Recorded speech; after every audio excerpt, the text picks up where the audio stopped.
మరణాత క్రీస్తు ప్రభుని యొక్క కృపను బట్టి మోషే సుఖోపవాస ధ్యాన దినములలో 16వ దిన కార్యక్రమాన్ని ప్రారంభించుకుందాం. ప్రారంభ ప్రార్థన. సర్వోన్నతుడా, మిక్కిలి ప్రేమ కలిగిన మా తండ్రి, మహాగణుడవైన దేవానికి వందనములు. ఇంత పర్యంతము గతించిన 15 దినములు కూడా మాతో ఉండి మమ్మల్ని నడిపించుచు ఉన్న తండ్రి, స్తోత్రములు. ఈ వాక్య ధ్యానముల ద్వారా ఇశ్రాయేలుల జీవితములో నుంచి మా జీవితములను సరిచేయచ్చు నీకు ఇష్టమైన వధువులనుగా రాకడ మేఘమెక్కు సంగముగా మమ్మల్ని సిద్ధపరచుచు ఉన్న నీ కృప కొరకై స్తోత్రములు. ఈ 16వ దినమున నీ పాద సన్నిధి ద్వారా, ఈ 16వ దిన ధ్యానము ద్వారా మా శరీరాత్మీయ జీవితములకు పరిపూర్ణమైన శుద్ధిని, సిద్ధిని అనుగ్రహించుమని ప్రార్థన చేస్తూ ఉన్నాము. ప్రభువా, నీ ఆత్మ ద్వారా మమ్మల్ని నడిపించుము. ఏకీభవించిన నీ బిడ్డలను నూరంతలుగా ఆశీర్వదించి నీ వాక్య ధ్యానము ద్వారా ప్రభువా నీ స్వరూప స్వభావములలోనికి, నీ సారూప్యములోనికి, నీ శక్తి కలిగిన అంతస్తులోనికి నీ సంఘమును నడిపించి మహిమ పొందమని యేసుక్రీస్తు నామమున ప్రార్థించుచు ఉన్నాము తండ్రి, ఆమేన్. తెలుగు క్రైస్తవ కీర్తనలో నుంచి స్తుతి కీర్తన పాడుకుందాము. 11వ పాట పాడుకుందాం. తెలుగు క్రైస్తవ కీర్తన పుస్తకంలో నుంచి 11వ పాట. విజయ సంస్థుతులే నీకు ప్రేమ స్వరూప, విజయ సంస్థుతులు నీకు జయమే లభించు నీకు విశ్వమంతట సర్వదేశ ప్రజల వలన నిత్యమైన ప్రణతులు సిద్ధించు నీకు విజయ సంస్థుతులే నీకు ప్రేమ స్వరూప, విజయ సంస్థుతులే నీకు. నేడు మా పనులెల్లాను దీవించుము, నిండుగా వర్ధిల్లును. చూడవచ్చిన వారికి శుభకర బొగనుండు నటుల కీడు బాపుచులను సమకూడ చేసిన నీకే కీర్తి విజయ సంస్థుతులే నీకు ప్రేమ స్వరూప, విజయ సంస్థుతులు నీకు. ఆటలాడు కొన్నాను నీ నామమున పాట పాడుకొన్నాను. నాటకములు కట్టుకున్నను, నాట్యము రుచుమురియుచు నన్ను కూటములను జరుపుకున్నను. నీటుగను నీకేను కీర్తి విజయ సంస్థుతులే నీకు ప్రేమ స్వరూప, విజయ సంస్థుతులు నీకు. పరలోకమున కీర్తి దేవానికి, ధరణి యందు నా కీర్తి. నరుల హృదయములందు కీర్తి, పరమదూతాలందు కీర్తి, జరుగు కార్యములందు కీర్తి, జరుగని పనులందు కీర్తి విజయ సంస్థుతులే నీకు ప్రేమ స్వరూప, విజయ సంస్థుతులు నీకు. అలాగనే 81వ పాటలో పల్లవి ఒక 3 వచనాలు పాడుకుందాం. 81వ కీర్తన సంస్కార భోజన కీర్తనలో అందులో ఒక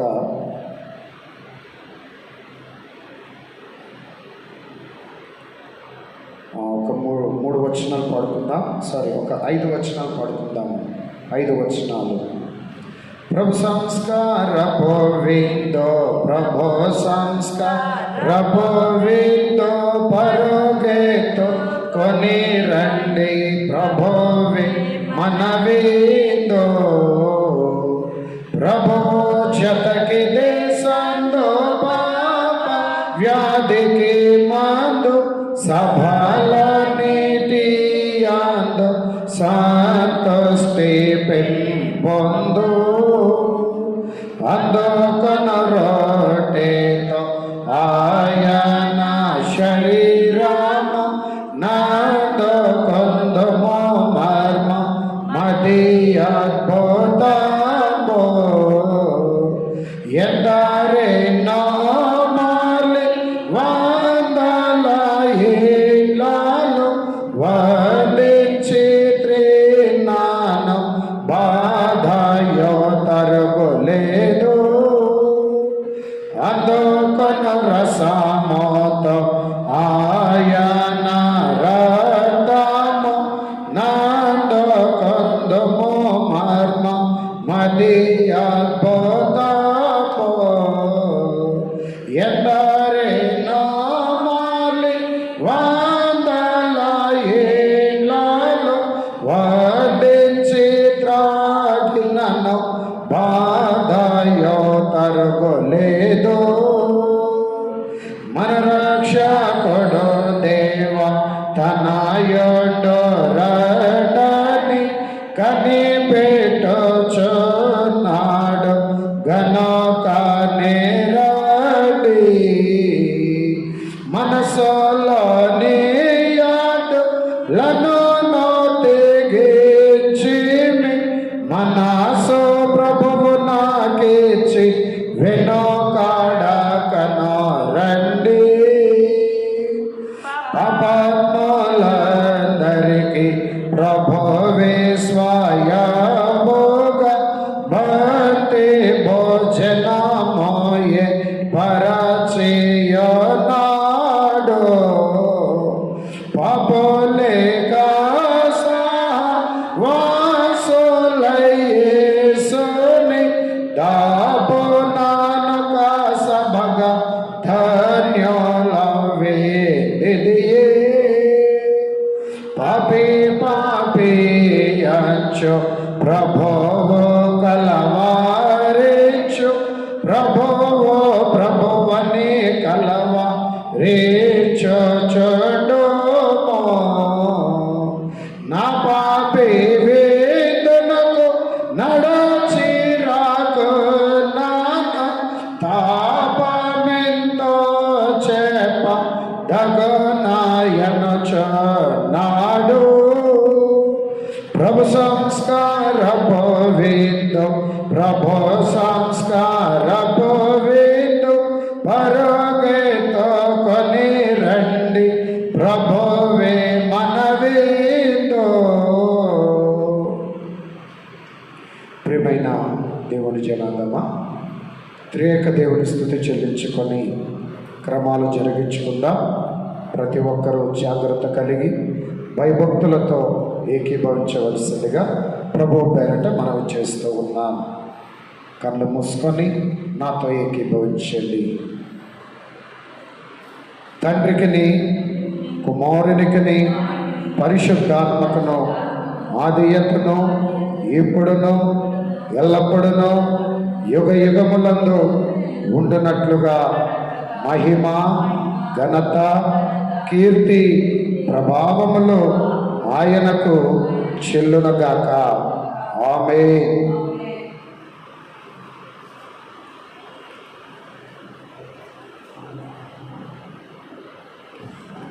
దైవ లక్షణముల స్థుతులు చెల్లించుకుందాం. అందరూ నాతో ఏకీభవించండి.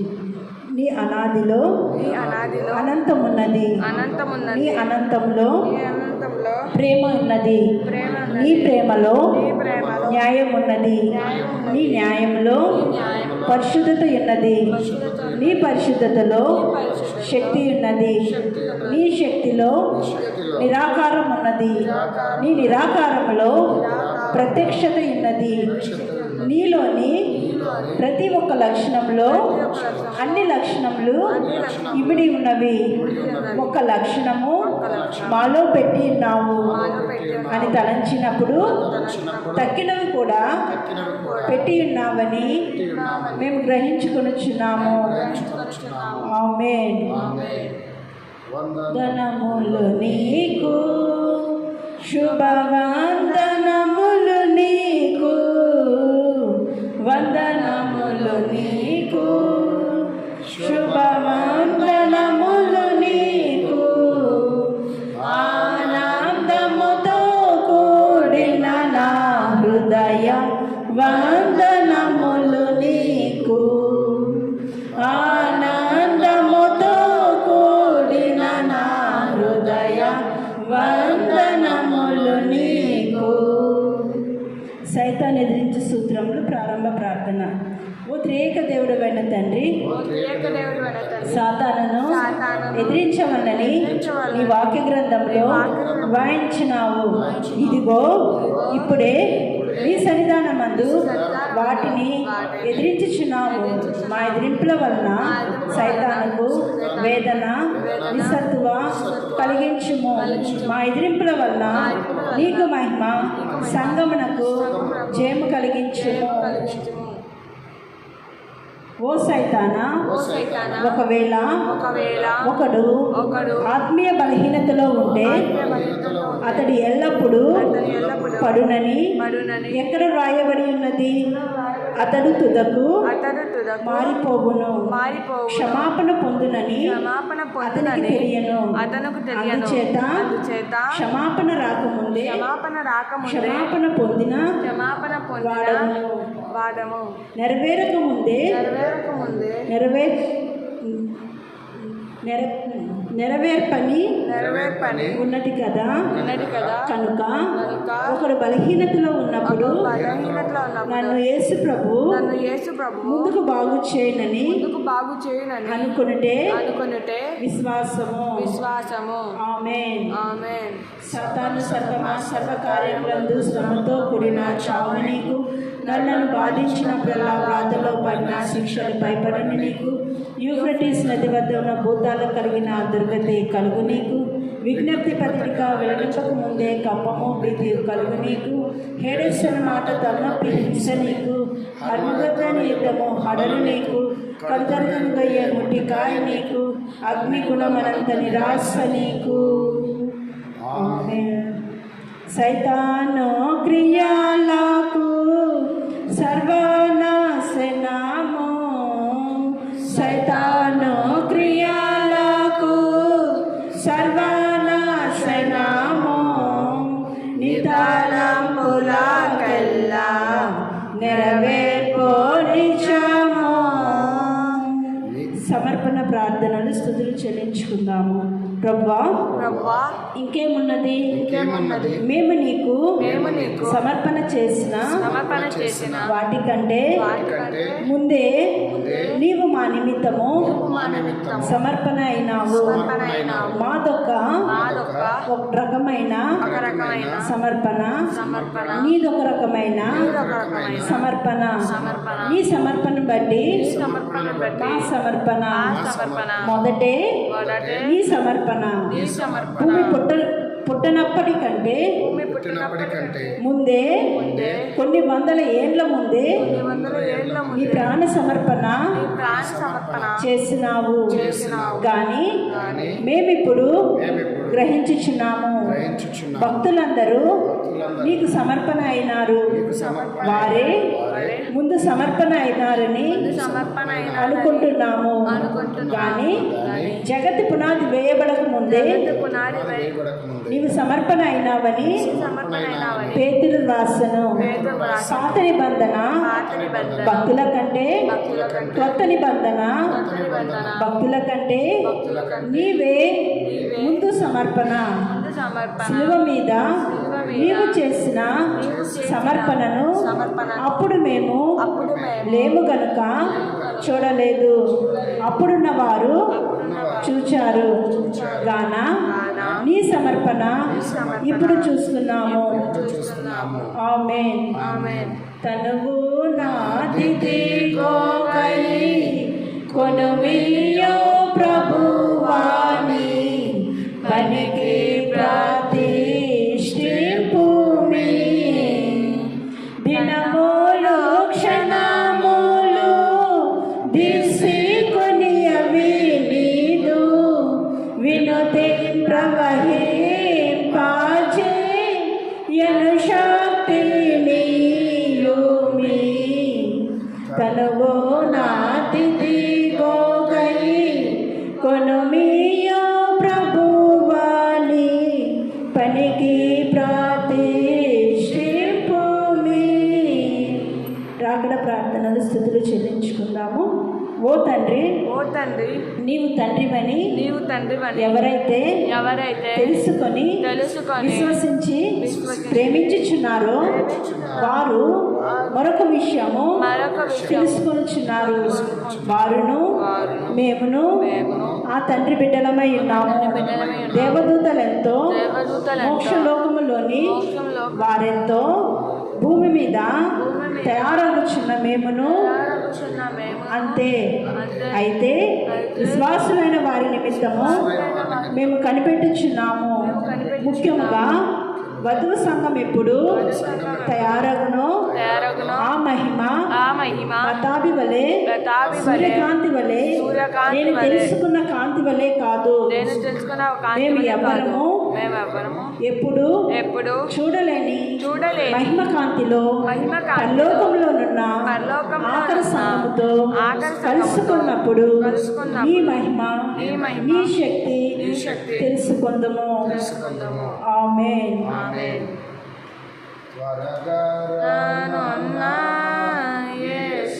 త్వరగానే రమ్మో తండ్రి త్వరగా వాచో ప్రభువా చురుకు త్వరగా వాచో ప్రభువా చురుకు తన మిమ్మోనే త్వరపడగలను తన మిమ్మోనే త్వరపడగలను త్వరగా రానున్నా యేసు త్వరగానే రమ్మో తండ్రి.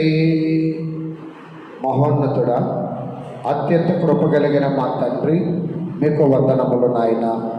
మీ అత్యధికమైన కృపను బట్టి ఇదిగో మా తండ్రి ఈ 16వ దినమున మరొక మారు నీ వాక్య ధ్యానము ద్వారా మా ఆత్మలను బలపరుచుకొనొచ్చు మా పాప నైజమును శుద్ధి చేసుకొని మాలో ఉన్న దుస్థితిని తొలగించుకొని నీకిష్టమైన ప్రభువా మీరు సంతృప్తి చెందగలిగిన హృదయ స్థితి కలిగిన వారమై వర్ధిల్లునట్లుగా మీరు మాకిచ్చుచున్న ఈ గొప్ప తరుణములను బట్టి మీకు మంగళ స్తోత్రములు నాయన. ఈ సమయమును మేము సద్వినియోగం చేసుకొని ప్రభువా ఈ 40 దినములు పూర్తయిపోయే లోపు మీకిష్టమైన మహిమ స్థితి మీ మహిమకు తగిన బలమును మేము కలిగి నీ సారూప్యములో వర్ధిల్లొచ్చు రాకడ మేఘమెక్కునంత వరకు నీ చేతిలో పనిముట్లుగా వాడబడగలిగిన ధన్యత ఈ ధ్యానముల ద్వారా వీక్షిస్తూ ఏకీభవిస్తున్న ప్రతి బిడ్డలకు మీరు అనుగ్రహించి మహిమ పొందమని యేసుక్రీస్తు నామమున ప్రార్థిస్తూ ఉన్నాము తండ్రి. ఆమేన్. ప్రియమైన దేవుని బిడ్డలారా, ఈ 16వ దిన ధ్యానములోనికి మనల్ని నడిపించిన త్రిత్వ దేవుని యొక్క త్రిగుణాశీర్వాదములు మీ అందరికీ మెండుగా కలుగును గాక. ఆమేన్. తెలివిని కలిగించు నన్ను దివ్యగా వెలిగించు తెలివిని కలిగించు నన్ను దివ్యగా వెలిగించు నీ కలిగిన భాగ్యములన్నిటిని నా కంటికి చూపించు నీ కలిగిన భాగ్యములన్నిటిని నా కంటికి చూపించు. ప్రియమైన దేవుని సంగమా, ఈ దిన వాక్యం కొరకు దేవుని వాక్యమును చదువుకుందాము. పరిశుద్ధ గ్రంథములో నుంచి నిర్గమాకాండము 16వ అధ్యాయము 10వ వచనము నుంచి 12వ వచనం వరకు చదువుకుందాం. నిర్గమాకాండము 16వ అధ్యాయము 10వ వచనము నుంచి 12వ వచనం వరకు చదువుకుందాం. అట్లు అహరోను ఇశ్రాయేలీల సర్వ సమాజముతో మాట్లాడుచుండగా వారు అరణ్యము వైపు చూచిరి. అప్పుడు యెహోవా మహిమ ఆ మేఘములో వారికి కనబడెను. అప్పుడు యెహోవా మోషేతో ఇట్లనెను, నేను ఇశ్రాయేలీల సణుగులను వింటిని. నీవు సాయంకాలమున మీరు మాంసము తిందురు, ఉదయమున ఆహారము చేత తృప్తి పొందుదురు. అప్పుడు మీ దేవుడైన యెహోవాను నేనే అని మీరు తెలుసుకుందరని వారితో చెప్పమనెను. ప్రియమైన దైవ జనాంగమా, ఈ 16వ అధ్యాయములో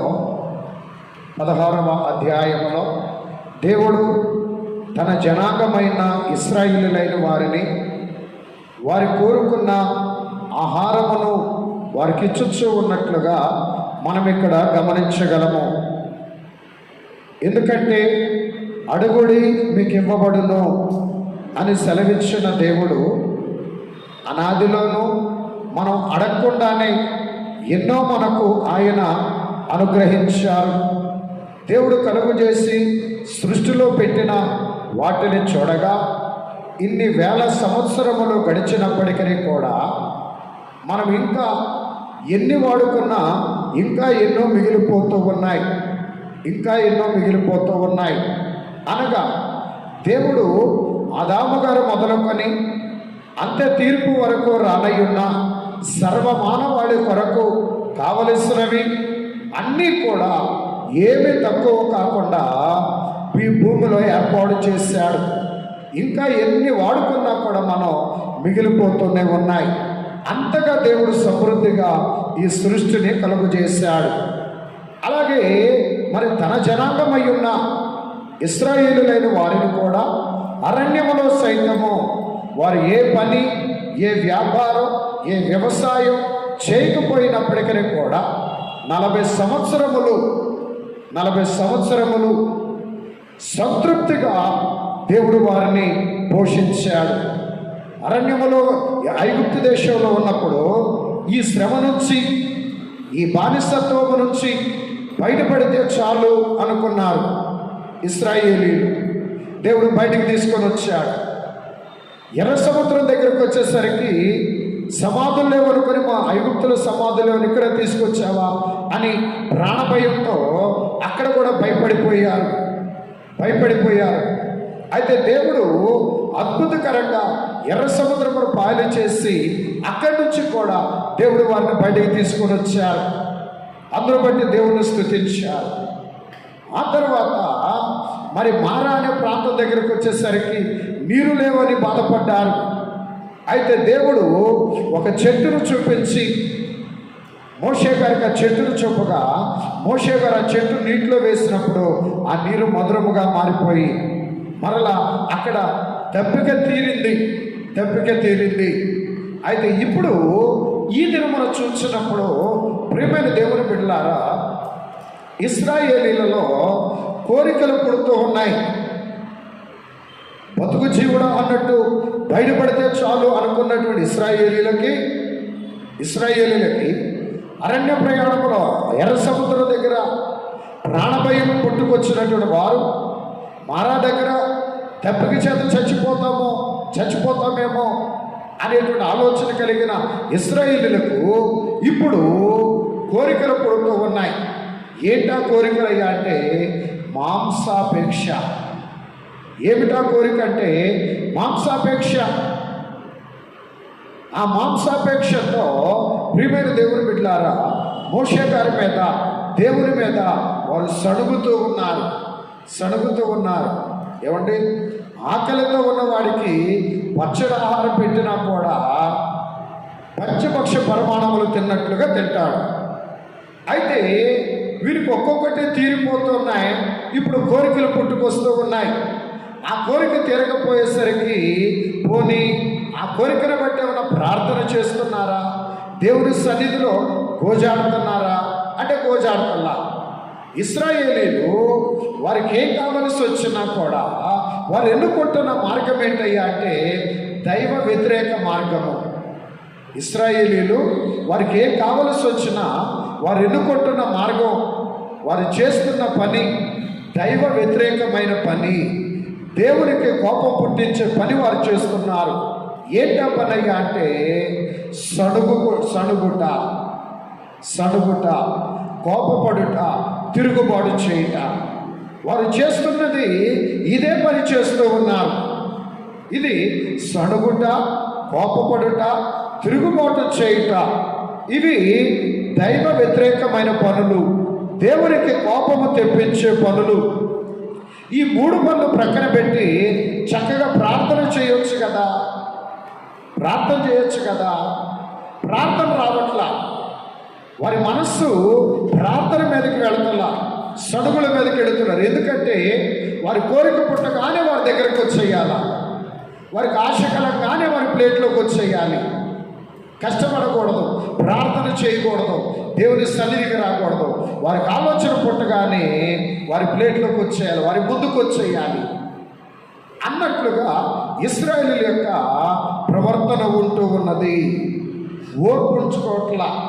అందుకే ప్రియమైన దేవుని బిడ్డలారా, వారు మోషే గారి మీద సడిగినప్పుడు ఏం చేస్తూ ఉన్నారంటే, మోషే గారు మీరు మా మీద సడగనేలా, మేమే పాటి వారము అని చెప్పి వారి సడుగులన్నింటినీ తీసుకొని మోషే గారు దేవుని సన్నిధికి వెళ్ళినప్పుడు మోషే గారు దేవుని సన్నిధికి వెళ్ళి ప్రార్థన చేస్తూ ఉన్నారు, ప్రార్థన చేయుచున్నారు. ఆ ప్రార్థన చేస్తూ ఉన్నప్పుడు దేవుడు మోషే గారితో మాట్లాడుతున్నారు. ఏమని మాట్లాడుతున్నారు మనం గమనిస్తే 10వ వచనం, 16-10. అట్లు అహరోను ఇశ్రాయేళ్ల సర్వ సమాజముతో మాట్లాడుచుండగా వారు అరణ్యము వైపు చూచిరి. అప్పుడు యెహోవా మహిమ ఆ మేఘంలో వారికి కనబడెను. అప్పుడు యెహోవా మోషేతో ఇట్లనెను, నేను ఇశ్రాయేళ్ల సనుగులను వింటిని.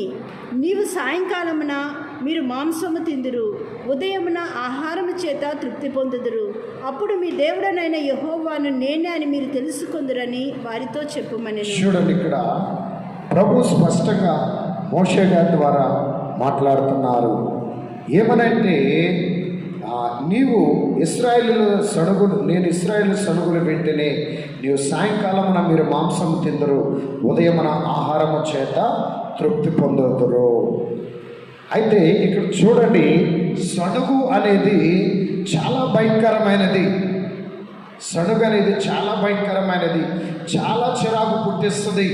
ఒక్కొక్కసారి మరి ఇంట్లో ఎవరైనా స్త్రీలైన వారు సణుగుతూ ఉన్నప్పుడు, లేదా స్త్రీలు సణిగినప్పుడు పురుషులకు కోపం వస్తుంది, పురుషులైన వారు సణిగినప్పుడు స్త్రీలకు కోపం వస్తుంది.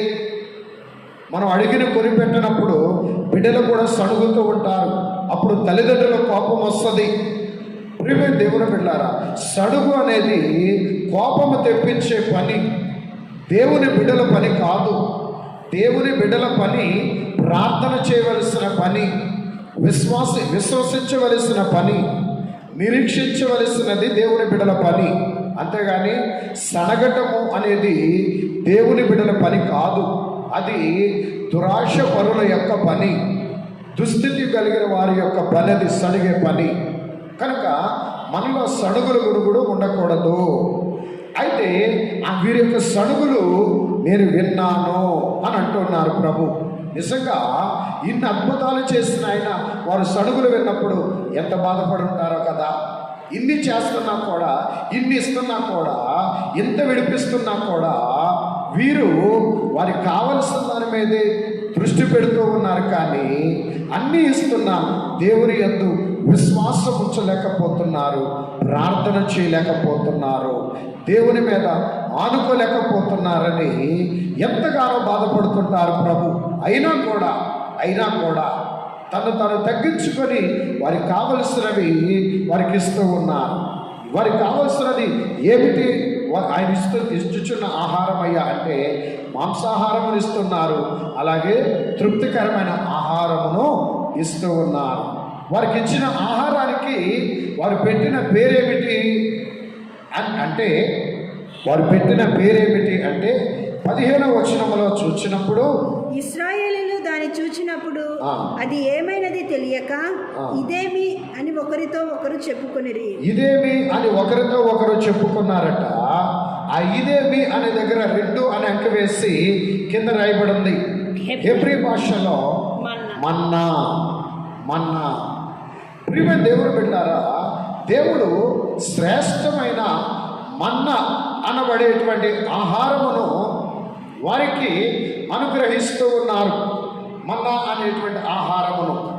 అయితే ఆహారమును ఆయన ఎక్కడి నుంచి పంపిస్తున్నారు, వారికి ఎక్కడి నుంచి పంపిస్తూ ఉన్నారు అని ఒక్కసారి మనం ఆలోచన చేసినప్పుడు 16వ అధ్యాయంలోనే ఆకాశము నుంచి ఆహారమును మీ కొరకు కురిపించెదను అని ప్రభు సెలవిస్తూ ఉన్నారు.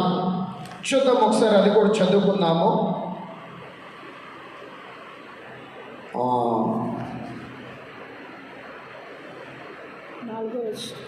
4వ వచనం చూడు ఒకసారి చదవండి.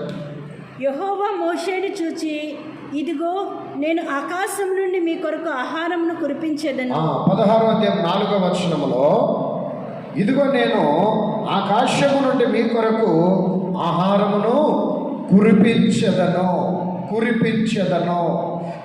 సహజంగా మనం వర్షం వచ్చేటప్పుడు ఆ కురుస్తుంది అనేటువంటి మాట ఎప్పుడు చెప్తామయ్యా అంటే, వర్షం పడేటప్పుడు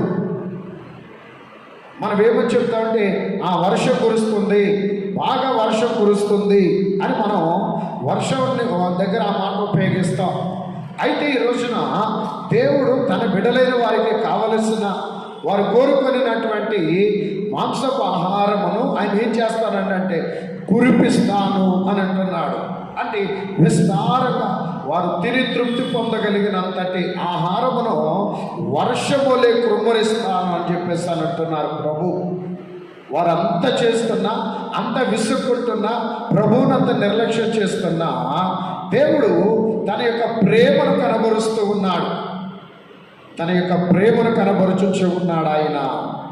అయితే ఇక్కడ గమనించాల్సిన విషయం ఏంటంటే, ఈ ఆహారము ఇశ్రాయేలీలు వారు ప్రయాణం చేసిన 40 సంవత్సరాలు కూడా దేవుడు వారికి ఇదే ఆహారమును వారికి అనుగ్రహించారండి. ఆకాశము నుంచి దేవుడు వారికి ఆహారమును అనుగ్రహిస్తూనే ఉన్నారు. అయితే ఈ ఆహారం అనేది ఎంత శ్రేష్టమైనది, ఎంత ప్రత్యేకమైనది అనగా, కీర్తనకారుడు ఈ ఆహారం గురించి రాయచ్చు ఏమని రాస్తున్నాడు? 78వ కీర్తనలో 25వ వచనమును ఒకసారి మనం గమనిస్తే, 78వ కీర్తన 25వ వచనము, దేవదూతల ఆహారము నరులు భుజించి, దేవదూతల ఆహారమును నరులు భుజించిరి. భోజన పదార్థములను ఆయన వారికి సమృద్ధిగా పంపెను. భోజన పదార్థములు ఆయన వారికి సమృద్ధిగా పంపెను.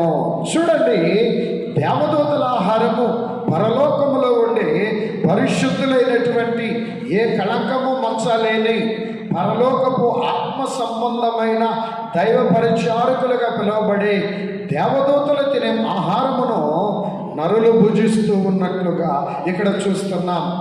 ఎంత గొప్ప ప్రేమ దేవునిది, ఎంత గొప్ప వాత్సల్యమో చూడండి. అరణ్యములు వారు ఏ పని చేయకపోయినప్పటికీ కూడా, ఏ వ్యాపార వ్యవసాయములు చేయకపోయినప్పటికీ, దేవుడు వారి మీద ఉన్న ప్రేమను బట్టి, మోషే గారి ప్రార్థనను బట్టి దేవదూతల ఆహారమును, మన్నా అనబడే ఆహారమును తన ప్రజలైన ఇశ్రాయేలీయులైన వారికి దేవుడు అనుగ్రహిస్తూ ఉన్నారు. ఇది దేవుని యొక్క ప్రేమ, ఇది దేవుని యొక్క ప్రేమ. ఆ ప్రేమను బట్టి ఒకరోజు కాదు, 40 సంవత్సరములు వారి ప్రయాణములో ఇటు ఆహారమును ఆయన వారికి అనుగ్రహిస్తూ ఉన్నారండి. ప్రియమైన దేవుని బిడ్డలారా, ఇంటి ఆహారం, అందుకే వారి ప్రయాణంలో ఉన్నప్పుడు వారికి శక్తి తగ్గిపోలేదు, శక్తి తగ్గిపోలా, కాలు వాచిపోలేదు. ఎందుకయ్యా అంటే కాళ్ళు వాపులు రాలా, నొప్పులు రాలా, నడువు నొప్పులు రాలా, ఏ శరీర బలహీనతలు రాలా, నీరసం రాలేదు. ఎందుకయ్యా అంటే దేవదూతల ఆహారము, పరలోక ఆహారమును వారు భుజిస్తున్నారు. అందుకే ఆకాశము నుంచి ఆహారమును కురిపించేదను. పరలోకమనబడే ఆకాశము నుంచి వారికి ఆహారం వస్తూ ఉన్నదండి. ఎందుకంటే మన విశ్వాసమును బట్టి దేవునిపై నిలపగలిగితే దేవుడు మనల్ని పోషించగలడండి. అందుకే చూడండి, ఏలియా గారు కెరీతు వాగ దగ్గర ఉన్నప్పుడు ఆహారం తండుకొని వెళ్ళే కాకులు ఆహారం తీసుకుని వచ్చి ఏలియా గారిని పోషించింది. ఇది ఎవరి కార్యము? దైవ కార్యము. దేవుడు తన సేవకుడైన ఏలియా గారిని పోషిస్తూ ఉన్నారు. అంతేకాకుండా ఏలియా గారు పదరే వృక్షం కింద కూర్చొని ప్రార్థన చేస్తున్నాడు. అయ్యా, ఇంత మట్టికి చాలు, నా పితరుల కంటే నేను గొప్పవాడు కాదు, నన్ను తీసేసుకో అని ప్రార్థన చేసినప్పుడు అక్కడ కూడా ఒక దేవదూత వచ్చి ఏలియా గారి కొరకు ఆహారమును సిద్ధపరచుచు ఉన్నది. ఏలియా గారి కొరకు ఆహారాన్ని సిద్ధపరచడం కోసం దేవుడే తన దూతను పంపించాడు. ఎంత గొప్ప సంగతి! దేవుడు తన దూతను పంపి ఆహారాన్ని సిద్ధపరుస్తున్నారు. కాకులను ఒక సాధనములుగా వాడుకున్నారు. అయితే ఇక్కడ ఇశ్రాయేలీయులకైతే డైరెక్ట్గా ఆహారాన్ని వారి ఇళ్ళ దగ్గరికి ఆయన పంపిస్తున్నారు. వారి గుడారముల దగ్గరికి దేవుడు ఆకాశము నుంచి ఆహారమును కురిపిస్తూ ఉన్నాడు. ఎంత గొప్ప కార్యమో చూడండి. కాబట్టి ప్రియమైన దేవుని బిడ్డలారా, దేవాది దేవుడు మనము ఆయన మీద ఆనుకోవాలే కానీ, ఆయన మీద ఆధారపడాలే కానీ, దేవాది దేవుడు మన జీవితంలో ఎటువంటి అద్భుతమైన ఆయన జరిగించగలరు.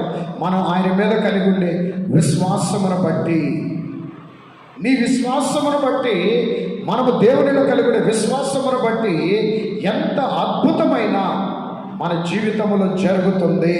ఇందులో ఏ అనుమానము లేదు. అద్భుతాలు జరగట్లేదు, దేవుని కార్యము జరగట్లేదు, మన ప్రార్థన సఫలం రావడం లేదు అంటే దానికి ఆధారము దేవుడు కాదు, మన విశ్వాసము బలహీనము. మన విశ్వాసములు నిలకడలేకపోవటను బట్టి, మన విశ్వాసం దేవుని మీద ఆనుకొనకపోవటను బట్టి, కాబట్టి మన విశ్వాసమును బట్టి మన జీవితాల్లో దైవ కార్యములు. కనుక ప్రతి ఒక్కరూ మన విశ్వాసాన్ని బలపరుచుకోవాలి. అంటే విశ్వాసం అనగా మన శక్తికి మించిన కార్యములైనప్పటికీ నా ప్రభువు ఉన్నారు, తప్పకుండా జరిగిస్తారు అని ధైర్యంగా సంతోషంగా ఉండడమే పరిపూర్ణ విశ్వాసం యొక్క లక్షణము. మన విశ్వాసములో ధైర్యము సంతోషము లేకపోతే మన విశ్వాసము బలమైనది కాదు అని మనం గ్రహించుకోవాలి. కాబట్టి ప్రియమైన దేవుని బిడ్డలారా, మనం గమనించినట్లయితే మరి ఇశ్రాయేలీయులు ఇక్కడ దేవదూతలు తినే ఆహారాన్ని భుజిస్తున్నారు. అది దేవుని ప్రేమను బట్టి, మోషే గారి యొక్క ప్రార్థనను బట్టి, ఇశ్రాయేలు యొక్క విశ్వాసమును బట్టి కాదండి. ఇశ్రాయేలీయుల విశ్వాసమును బట్టి కాదు, మోషే గారి ప్రార్థన దేవుని యొక్క ప్రేమ. కనుక ఇక్కడ ఇంత గొప్ప ఆశీర్వాదం పొందుకున్నప్పటికీ, ఇంత గొప్ప దీవెన పొందుకున్నప్పటికీ ఇశ్రాయేలీయులు ఇక్కడ ఇంకొక మాట జ్ఞాపకం చేసుకోవాలి. ఇది దేవదూతలు తినే ఆహారం అని మనం చదువుకున్నాం. భక్తుడైన పౌలు గారు ఏమని రాస్తూ ఉన్నాడయ్యా అంటే, ఈ ఆహారం ఈ మన్నా అనబడే ఆహారము ఆత్మ సంబంధమైన ఆహారము. ఈ మన్నా అనబడేది ఆత్మ సంబంధమైన ఆహారము. ఎందుకంటే త్రియేక దేవుడు ఆకాశము నుంచి పంపుచున్న ఆత్మ సంబంధమైన ఆహారము. ఎందుకంటే దేవదూతలు ఆత్మస్వరూపులు గనుక ఆత్మస్వరూపులైన దేవదూతలు తినే ఆహారాన్ని దేవుడు మానవులైన వారికి ఇచ్చుటను బట్టి పౌలు గారు కొరింథీ పత్రిక మొదటి పత్రికలో, కొరింథీయులు రాసిన మొదటి పత్రికలో 10వ అధ్యాయం 3వ వచనములో ఏమని రాస్తూ ఉన్నారు? అందరూ మోషేను బట్టి మేఘములోను సముద్రములోను బాప్తిస్మము పొందిరి. అందరూ ఆత్మ సంబంధమైన ఒకే ఆహారమును భుజించిరి. అందరూ ఆత్మ సంబంధమైన ఒకే ఆహారమును భుజించిరి.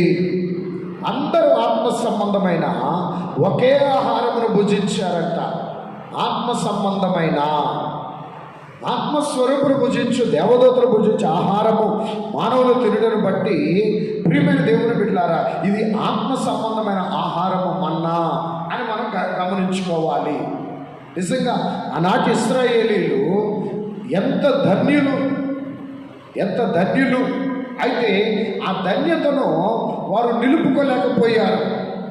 ఇశ్రాయేలీలు ఆ ధన్యతను వారు నిలుపుకోలేకపోయారండి. ఎందుకంటే ఎంత దేవుని యొక్క మహిమను చూసినా, దేవుని యొక్క కార్యాలను చూసినా, ఆత్మ సంబంధమైన దేవదూతల ఆహారమును భుజించిన,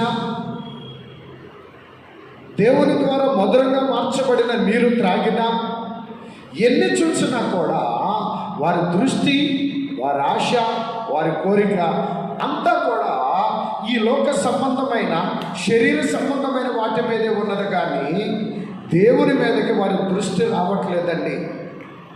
ఎన్ని పొందుకున్నా, ఎన్ని చూసినా వారి దృష్టి దేవుని మీదకి రావడంలా. అందుకే ఇశ్రాయేలీలు అరణ్యములో రాలిపోయారండి. కనాను దేశములో ప్రవేశించల, అరణ్యములోనే రాలిపోయారు. ఇంత గొప్ప అద్భుతాలు చూసిన దానికి కారణం ఒక్కటే. ఏంటా కారణం అంటే వారి దృష్టి, వారి అంతరంగము దేవుని మీదకి రావడం లేదు. లోక సంబంధమైన వాటి మీద, శరీర సంబంధమైన వాటి మీదే వారి దృష్టి ఉంటుంది. అందుకే వారు కనాను దేశంలో అడుగు పెట్టల. అలాగే నేటి దినమున ఎంత కృప చూచుచూ ఉన్నా, దేవుని యొక్క శక్తి, దేవుని మహిమ ఎంత చూస్తున్నా, దేవుని యొక్క వాక్య సత్యములను ఎన్ని తెలుసుకుంటూ ఉన్నా, ఎన్ని సాక్ష్యములు వింటున్నా, మన దృష్టి, మన హృదయము దేవుని మీదకి రాకపోతే ఎంత భక్తిపరులమైన, ప్రార్థనాపరులమైన రాకడ మేఘమెక్కే భాగ్యం ఉండదు. కనుక రాకడ మేఘమెక్కే భాగ్యం మన జీవితంలో ఉండాలంటే మన దృష్టి, మన ఆలోచన లోక సంబంధమైన వాటి మీద నుంచి, శరీర సంబంధమైన వాటి మీద నుంచి మన దృష్టి, మన ఆలోచన దేవుని మీదకి, దైవ సంబంధమైన వాటి మీదకి రావలసిన వారమై ఉన్నాం. అయితే దేవుని యొక్క ప్రేమ ఇక్కడితో ఆగిపోలేదండి. దేవుని యొక్క ప్రేమ ఎంతవరకు వచ్చింది?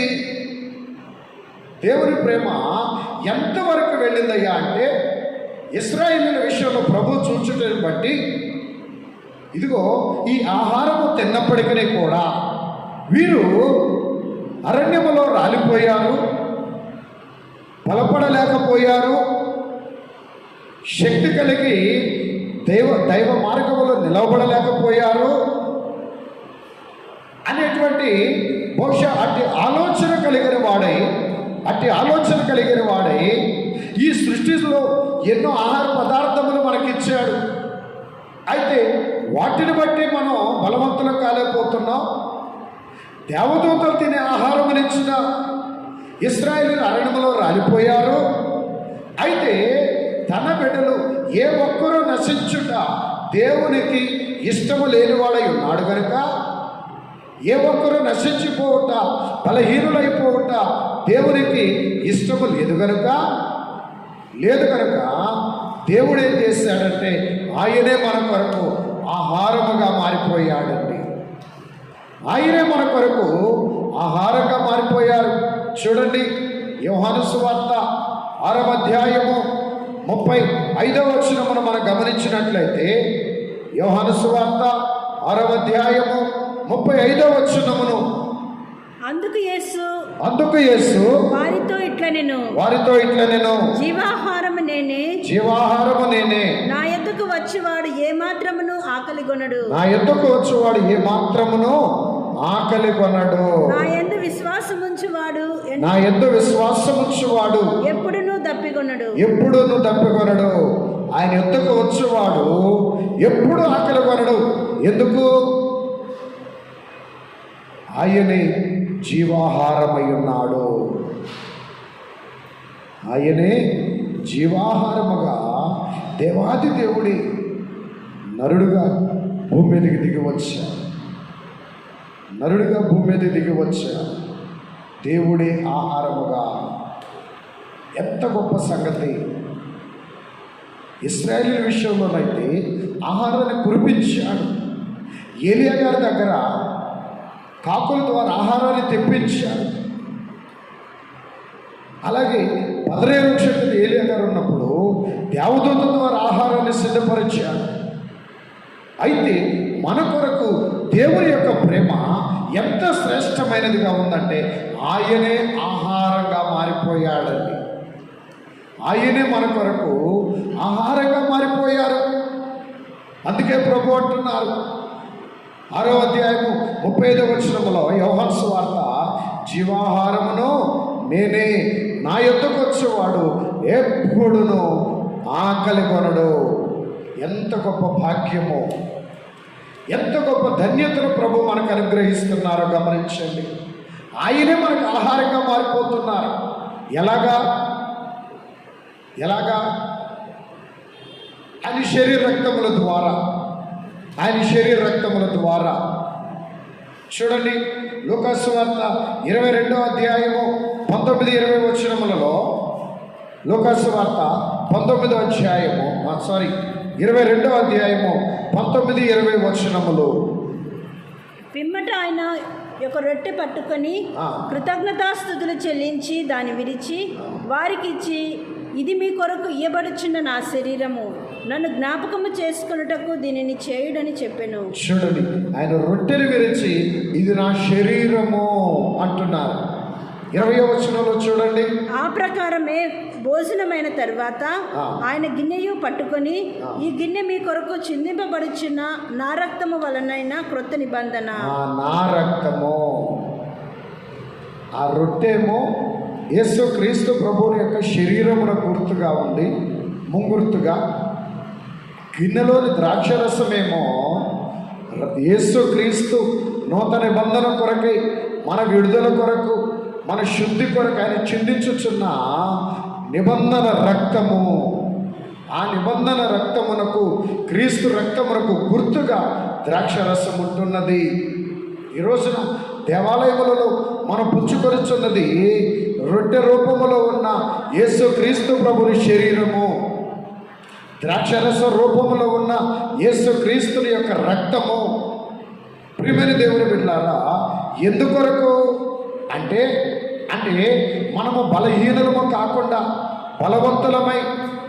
బలవంతులమై పరిశుద్ధ జీవితము కలిగిన వారమై, శక్తిమంతులమై, పాపమును, లోకమును, శరీరమును, సమస్త శరీర క్రియలను జయించుటకు, దైవ చిత్తమును నెరవేర్చుటకు శక్తిమంతులు మగునట్లుగా, దైవాజ్ఞ నెరవేర్చుటకు శక్తిమంతులు మగునట్లుగా ఆయనే మనకు ఆహారముగా మారిపోతున్నారు.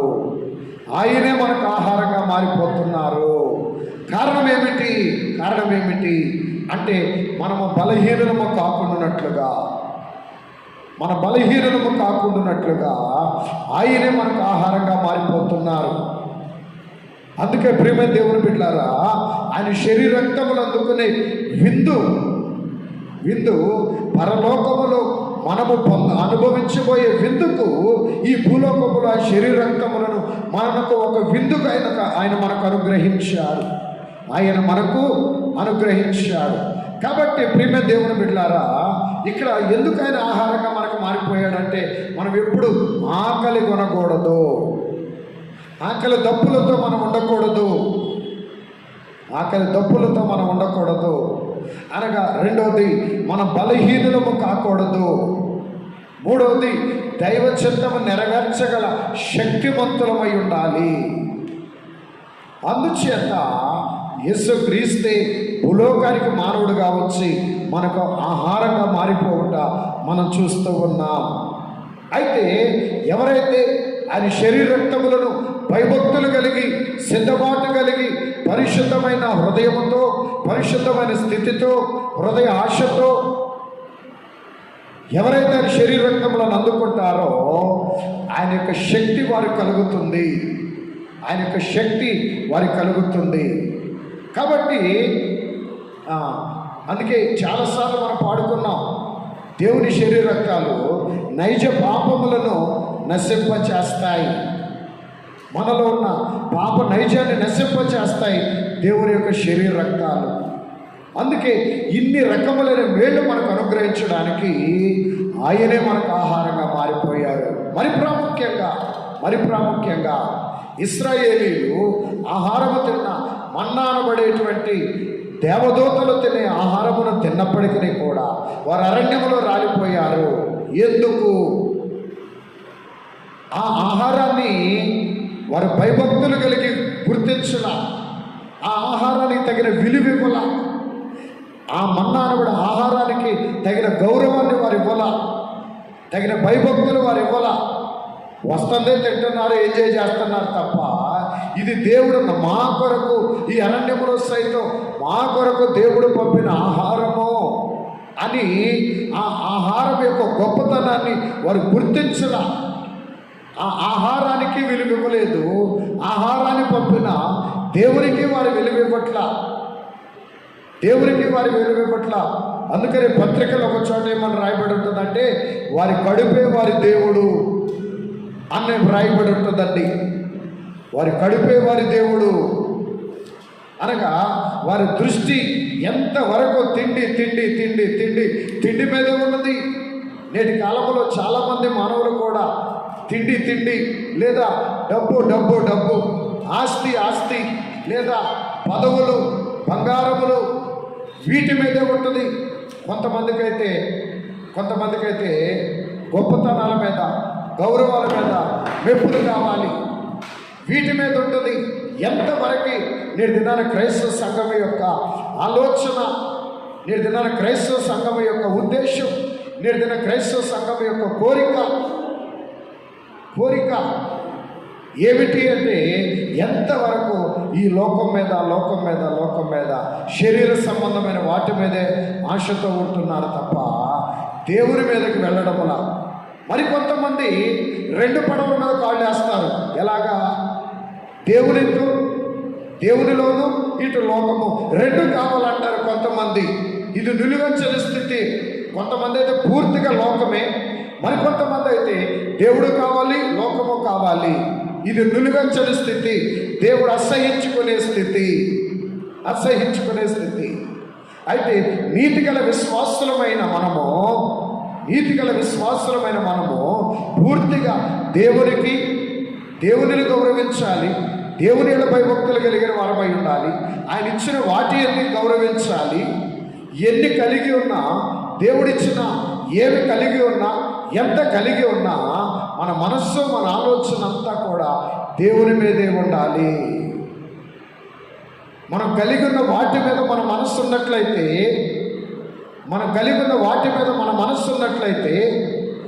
మనం వాటన్నిటిని పోగొట్టుకుంటాం. కనుక ఏమైనా కలిగి ఉండండి అంటే ఈ లోక సంబంధమైన దేవుడిచ్చిన ఏ ఆశీర్వాదమైనా, ఏ దీవెనైనా, ఏ భాగ్యమైనా, ఏ అంతస్తైనా, ఏ ఆధిక్యతైనా కలిగి ఉండండి. కానీ దేవుడిచ్చిన వాటిని ఏవైనా కలిగి ఉండండి, కానీ వాటి మీద మన మనస్సు పోనీయొద్దు. వాటి మీద దేవుడు ఆస్తి ఇచ్చాడంటే ఆస్తిని కలిగి చక్కగా దాన్ని అనుభవించండి, చక్కగా జాగ్రత్తగా దాన్ని అనుభవించండి, ఆనందించండి. కానీ ఆస్తి మీద మనస్సు ఉంచుకోవద్దు. ఆస్తిని మనకిచ్చిన దేవుని మీద మన మనస్సు ఉండాలి. అప్పుడు దేవుని చేత దీవించబడతాం, దేవుని చేత ఘనపరచబడతాం, దేవుని చేత ఇంకా అభివృద్ధి పరచబడతాం. అయితే దేవుని మీద నుంచి ఆస్తి మీదకో, లోకం మీదకో, తిండి మీదకో, కుటుంబం మీదకో, బిడ్డల మీదకో, దేని మీదకో మన మనసు వచ్చినట్టయితే అన్నింటినీ పోగొట్టుకొని భ్రష్టత్వంలోకి వెళ్ళిపోతాం. కావున ప్రియమైన దేవుని సంగమా,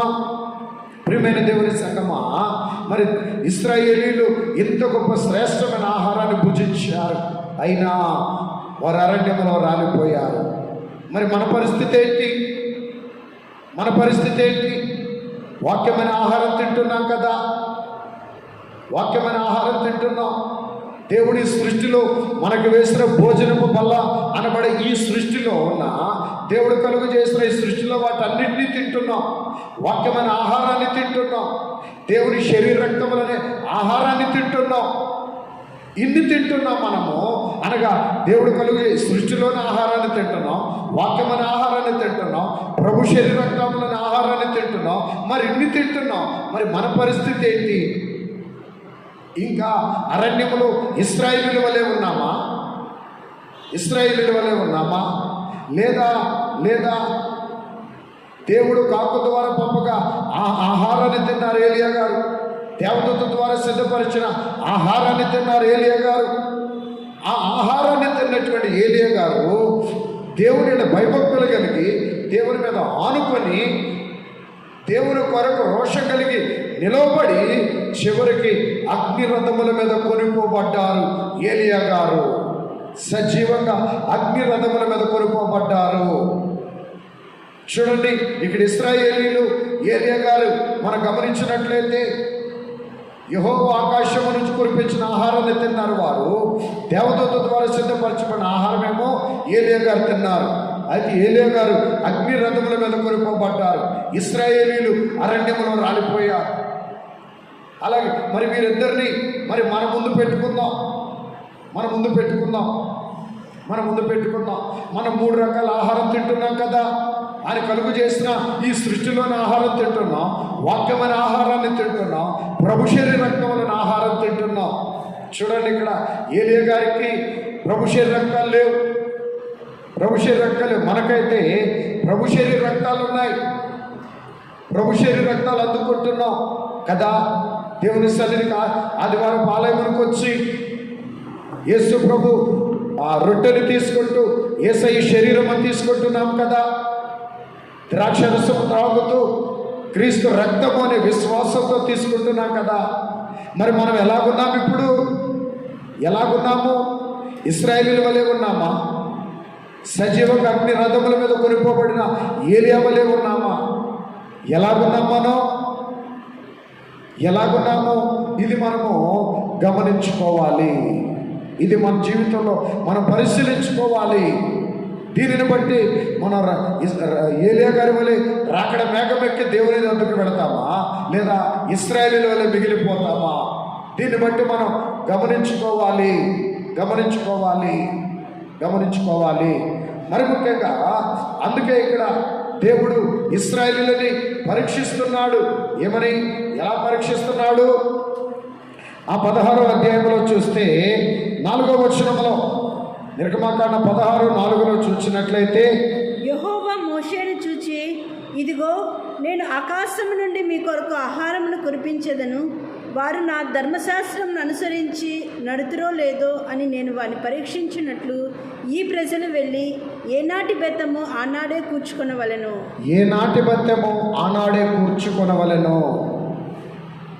నా ధర్మశాస్త్రం అంటే ఆయన మాట వింటారా లేదా, ఆయన మాట గైకొంటారా లేదా? ఇది చాలా ప్రాముఖ్యమండి. ప్రియ దేవుని సంగమా, మన దేవుని మాట వింటున్నామా లేదా? దేవుడు మనపై ఉంచిన సంఘ కాపర్ల మాట మనం వింటున్నామా లేదా? ఇది దేవుడు మనల్ని గమనిస్తూ ఉంటాడు. మనం ఆయన మాట విని నడిచినప్పుడు అదే దేవుని యెడల మన భయభక్తులు కలిగి ఉండడము, మనం దేవుని మాట వింటలేదంటే, సేవకుడి మాట వింటలేదంటే దేవుని మాట వింటలేదని అర్థం. సేవకుడి మాటను గౌరవించట్లేదంటే దేవుని మాట గౌరవించట్లేదని అర్థం. సేవకుడి మాటకు లోబడతలేదంటే దేవుని మాటకు లోబడతలేదని అర్థం. అందుకే ఇక్కడ ప్రభు అంటే గమనిస్తున్నారు, వీరు నా ధర్మశాస్త్రాన్ని గైకొంటారా లేదా? గైకొంటారా లేదా? ఎందుకంటే ఇది గమనిస్తూ ఉంటారు. మరి నిర్గమకాండం ఆ 13వ అధ్యాయంలో కూడా ప్రభు ఒక వాగ్దానం చేస్తూ ఉన్నారండి.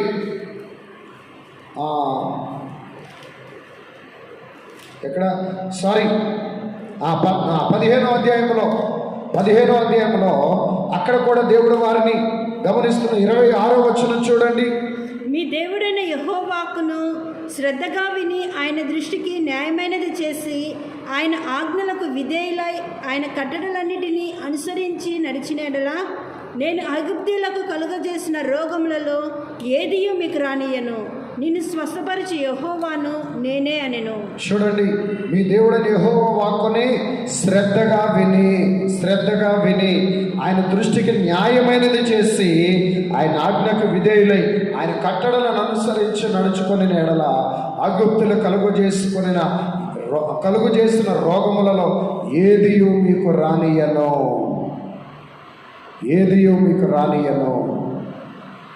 ఇది ప్రభు చేసిన వాగ్దానం.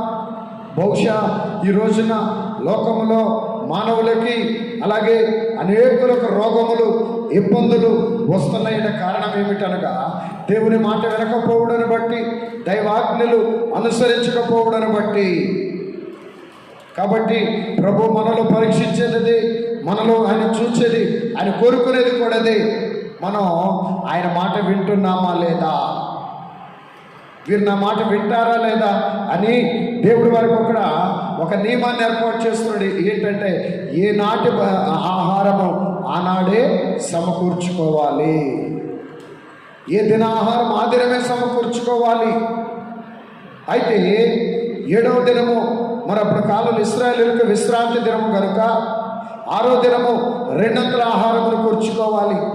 మిగిలిన 5 దినములు మరి ఏ రోజు ఆహారం ఆ రోజు, 6వ దినం మాత్రం 2 ఆహారం కూర్చుకోవాలి. ఎందుకంటే 7వ దినము ఆహారము దొరకదు, ఆహారము కురవదు, రాదు గనుక మరి ప్రభు వారిని పరీక్షించడానికి వీరు నా మాట వింటారా లేదా. ఇది చాలా ప్రాముఖ్యము. మన దేవుని మాట వినేవారముగా ఉంటే దేవుడు ఏం చేస్తున్నాడయ్యా అంటే ఐగుప్తీయులు కలుగు చేసిన రోగములలో ఏదియో మీకు రానివ్వను. దేవుని మాట మనం వింటే ఏ కొదువ మన దరిదాపులకు రాదు, ఏ కొరత మన దరిదాపులకు రాదు. దేవుని మాట వింటే చూడండి, ఇక్కడ ఇశ్రాయేలీయులు దేవుని మాట వినకపోయినా 40 సంవత్సరములు తన ప్రేమను బట్టి వారిని పోషించి నడిపించారు. దేవుని మాట వింటే ఇంకెలా ఉంటుందో, ఇంకెంత ఇశ్రాయేలీయులు దీవించబడేవారో, ఇంకెంత గణపరచబడేవారో, ఇంకెంత ఆశీర్వాదాన్ని అనుభవించేవారో. దేవుని మాట వినకపోతేనే ఇలాగున్నది. దేవుని మాట వింటే భూలోక కణాను చేరడమే కాక పరమ కణానులో కూడా, మహిమలోకంలో కూడా, నిత్య మహిమలో ఎంత సంతోషంగా ఉండేవారో ఇశ్రాయేలీయుల జనాంగం. అయితే వారి కడుపే వారికి దేవుడు అన్నట్టు, ఈ శరీరమే వారికి దేవుడు అన్నట్టు, ఈ యొక్క ఆహారమే దేవుడు అన్నట్టు, శరీర సుఖమే దేవుడు అన్నట్టు వాటి కోసం వారు జీవించారు. చివరికి కనాను చేరకుండానే వారి జీవితాల అరణ్యములో రాలిపోయినవి. కాబట్టి ప్రియమైన దేవుని జనాంగమా, ఈ దిన వాక్యమును బట్టి మన జీవితాన్ని మనం పరిశీలన చేసుకోవాలి. ఎందుకంటే ఈ రోజున మనం ఎక్కడున్నప్పటికీ కూడా, ఏ దేశంలో ఉన్నా, ఇండియాలో ఉన్నా, ఢిల్లీలో ఉన్నా, ఆంధ్రాలో ఉన్నా, ఇతర దేశాల్లో ఉన్నా, ఎక్కడ ఉన్నా అందరమును కూడా ఆత్మ సంబంధమైన ఒకే ఆహారం తింటున్నాం కదా. అందరము ఒకే ఆత్మ సంబంధమైన ఆహారము ఏంటది? యేసుక్రీస్తు శరీరం అనే ఆహారము, రక్తం అనే ఆహారము. ప్రియమైన దేవుని బిడ్డలారా, మనందరము ఆ దినమున ఇశ్రాయేలీయులు మోషే గారిని బట్టి ఆత్మ సంబంధమైన ఒకే ఆహారమును తింటే, మనము మన ప్రభు అయిన యేసుక్రీస్తుని బట్టి ఒకే ఆహారం తింటున్నాము. ఆయన శరీర రక్తములనే ఆహారము, దేవుని వాక్యం అనే ఆహారము, దేవుని వాక్యం అనే ఆత్మ సంబంధమైన ఆహారము, క్రీస్తు శరీర రక్తములనే ఆత్మ సంబంధమైన ఆహారము. అందరము ఒకే ఆహారమును తింటున్న మనము ఏ స్థితిలోనికి రావాలయ్యా అంటే ఏలియా గారి వలె ఆరోహణ మేఘమెక్కి వధువు అంతస్తులోనికి రావాలి. ఆ అంతస్తులోనికి మనం సిద్ధపడాలి. కనుక దేవుని వాక్యం అనే ఆహారము, శరీరక్తములనే ఆహారము మనల్ని శుద్ధి చేసి దేవునికి అనుకూలంగా మనల్ని బలపరుచుచున్నది. అందుకే దేవుడు ఈ వాక్యమైన ఆహారాన్ని మన చేతుల్లో ఉంచారు. అలాగే ఆయన శరీరక్తములైన ఆహారము ఆయన దైవ సేవకుల ద్వారా మనకు అందిస్తూ ఉన్నారు. కాబట్టి ప్రియమైన దేవుని సంగమా, వీటిని పొందుకొని అందుకుంటున్న మనము వాటిలో ఉన్న సారమును మనము నింపుకోవాలి. దానిలో భయభక్తులు కలిగి సిద్ధపాటు కలిగి వాటిని అందుకొని పొందుకొని వాటిని మనలో నింపుకొని వాటి సారాన్ని మనం జీర్ణించుకొని బలం పొందుకొని రాకడ మేఘమెక్కే వారంగా మనం ఉండాలి. లేనట్లయితే అరణ్యంలో ఇశ్రాయేలు పరిస్థితి లాగానే ఉంటుంది. కనుక ప్రియ దేవుని సంగమా, ఈ దిన బోధన బట్టి మన జీవితాలను మనం పరిశీలన చేసుకోవలసిందిగా ప్రభు పేరిట మనం చేస్తూ, దేవుడు జీవాహారంగా మారి ఆయనే మనలోనికి వచ్చుచు ఉన్న క్రీస్తు ప్రభువుని అటు వాక్యము ద్వారా శరీరక్తముల ద్వారా మనలోనికి ప్రవేశిస్తూ ఉన్న మన ప్రభు యేసు క్రీస్తుని పరిపూర్ణముగా నింపుకొని క్రీస్తు ప్రభు అనుగ్రహించే బలము, పరిశుద్ధ స్వభావము, మహిమ స్వరూపము పొందుకొని ఏలియా గారి వలె ఆరోహణ మేఘమెక్కే భాగ్యము ఈ దిన వాక్య ధ్యానము ద్వారా త్రిత్వ దేవుడు మనందరికీ అనుగ్రహించునుగాక. ఆమేన్. ప్రార్థన చేసుకుందాం. అందరూ మీ స్థలములలో కళ్ళు మూసుకొని కొద్ది నిమిషములు దేవుని సన్నిధిలో గడుపుదాం. ఎవరు కదలకుండా కొద్ది నిమిషములు దేవుని పాదాల దగ్గర గడపడానికి సిద్ధంగా ఉండండి.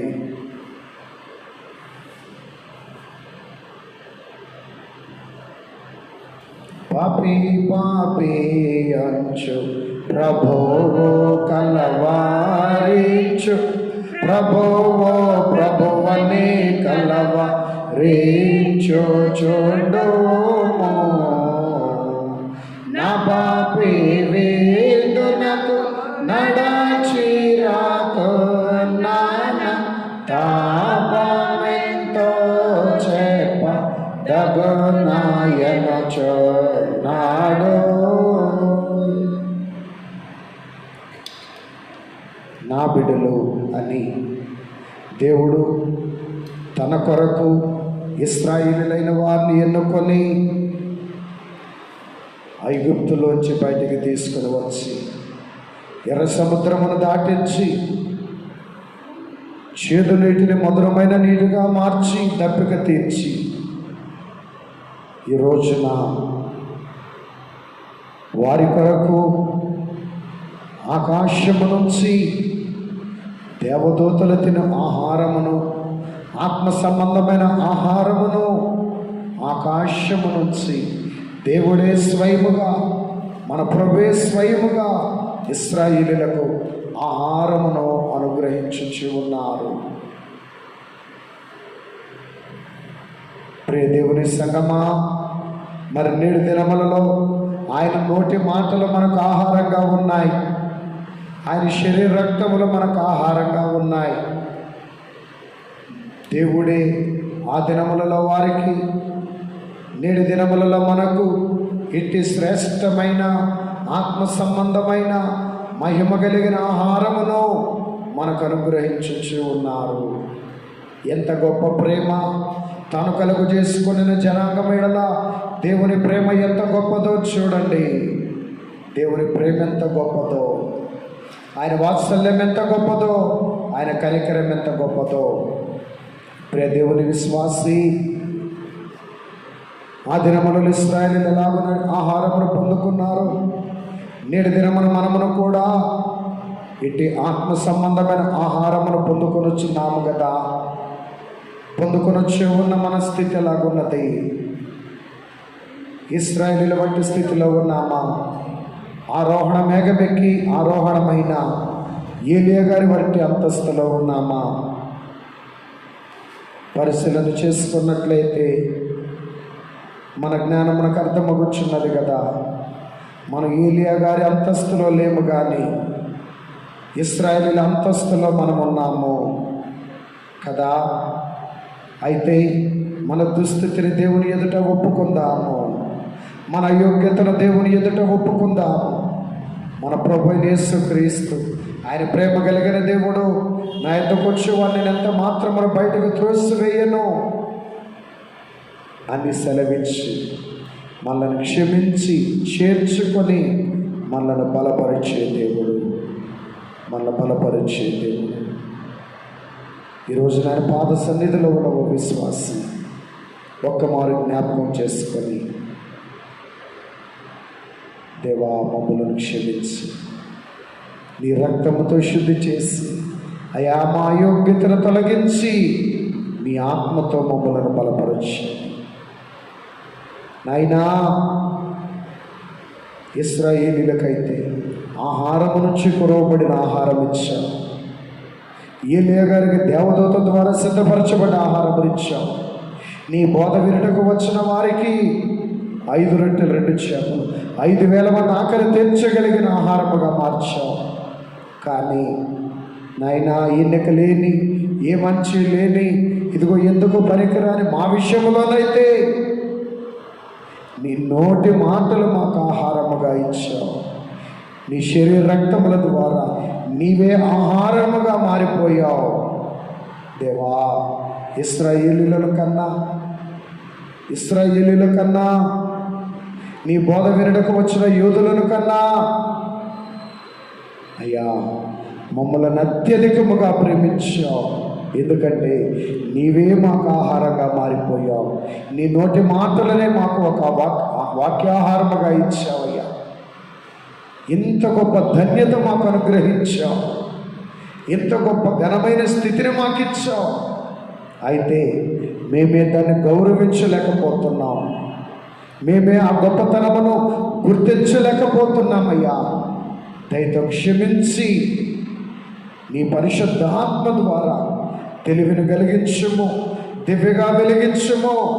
నీ మాటలను గౌరవించగలిగిన, నీ మాటలని వాక్యాహారమును గౌరవించి గుర్తించి నీ మాటలలో ఉన్న వాక్య సారమనే బలమును పొందుకునే జ్ఞానం మాకు దయచేయండి. నీ శరీర రక్తముల ద్వారా నిన్ను మాలో నింపుకొని మా పాప స్వభావమును తొలగించుకొని దేవా నీ పరిశుద్ధ స్వభావముతో నీ పరిశుద్ధ స్వరూపమును పొందుకొని నీకిష్టమైన చిన్ని క్రీస్తులుగా మార్చబడి ఆరోహణ మేఘమెక్కగలిగిన అంతస్తులోనికి ఇదిగో ఈ దినముని నీ సన్నిధానములో ఏకీభవించుగా నీ సంగమునకు అనుగ్రహించి దీవించి బలపరచుమని ప్రార్థిస్తున్నామయ్యా. స్తోత్రములయ్యా, కనికరించండి. ఏకీభవించిన నీ బిడలను దీవించుము. నీ మహిమ వస్త్రమును కప్పి, నీ కొంగును కప్పి నీ స్వాధీనము చేసుకోమని అడుగుచున్నామయ్యా. నిత్యము నీవే మా ఆహారముగా, నీవే మా సర్వముగా, నీవే మా పోషకుడుగా ఉండి మాలో నిలిచి ఉండమని అడుగుచు ఉన్నా. మాలో మీరు నిలిచి ఉండండి అయ్యా. ఎవడు నా యందు నిలిచుంటాడో, నేను ఎవరి యందు నిలిచుంటానో వాడు బహుగా ఫలిస్తాడన్నారు కదా. ఇదిగో ఈ దినమున, ఈ మోషేసు ఉపవాస ధ్యాన దినములలో ఈ 16వ దినమున నీ సన్నిధిలో నిలిచి ఉన్నా, నీ సంఘములో మీరు నిలిచి ఉండి నీ బిడ్డలు ఆత్మీయంగా, శారీరకంగా, ఆర్థికంగా, ఉద్యోగములు, చదువులలో నీ బిడ్డలకు కలిగిన సమస్తములో నీ మహిమ కొలది దేవా, నీ మహిమ కొలది, నీ జ్ఞానం ఇదిగో నీకు ఘనత కీర్తి కలుగునట్లుగా, నీ బిడ్డలు ఫలించున్నట్లుగా వారిలో మీరుండండి. నీ బిడ్డలలో మీరుండండి. నీ బిడ్డలను ఫలింపచేసి నీ బిడ్డల యొక్క ఫలమును బట్టి, నీ బిడ్డల యొక్క అభివృద్ధిని బట్టి మీరే మహిమ, ఘనత, కీర్తి, ప్రభావములు పొందుకొనమని అడుగుచున్నాము. ప్రతి ఒక్కరి జీవితములలో, కుటుంబములలో మీ ఆశీర్వాదం ఉంచండి. అనారోగ్యవంతులకు స్వస్థత, ఇబ్బందులలో ఉన్న వారికి విడుదల, ప్రయత్నములలో ఉన్న వారికి జయము, ఆయా రకములైన భయములలో ఉన్న వారికి నిబ్బరము. ఈ దిన వాక్యము ద్వారా, నీ సన్నిధి ద్వారా, నీ పాదములతో గడుపుడు ద్వారా నీ సకల దీవెనలు నీ బిడ్డల జీవితంలో కురుమరించి మీ ఆరోహణ మేఘములోనికి ఆరోహణార్థుల వలె అలంకరించి ఆయత్తపరుచుకొనమని మమ్మను కొనిపోటుకు వరుడే వచ్చుచున్న జీవాహారమునే నేను సెలవిచ్చిన యేసు క్రీస్తు నామమున ఈ మా హృదయ ధ్యాన విన్నపమును సమర్పించి వేడుకొనుచున్నాము తండ్రి. ఆమేన్. ప్రభు యేసు క్రీస్తు ప్రభుని యొక్క కృప, తండ్రి అయిన దేవుని ప్రేమ, ఆదరణకర్త అయిన పరిశుద్ధాత్మ తండ్రి యొక్క ఆదరణ, అన్యోన్య సహవాసము, సహాయము త్రిత్వ దేవుడు మీకు అనుగ్రహించి ఆయన ఆరోహణ మేఘములోనికి మనందరినీ ఆయత్తపరచుకొనును గాక. ఆమేన్. మరణాత.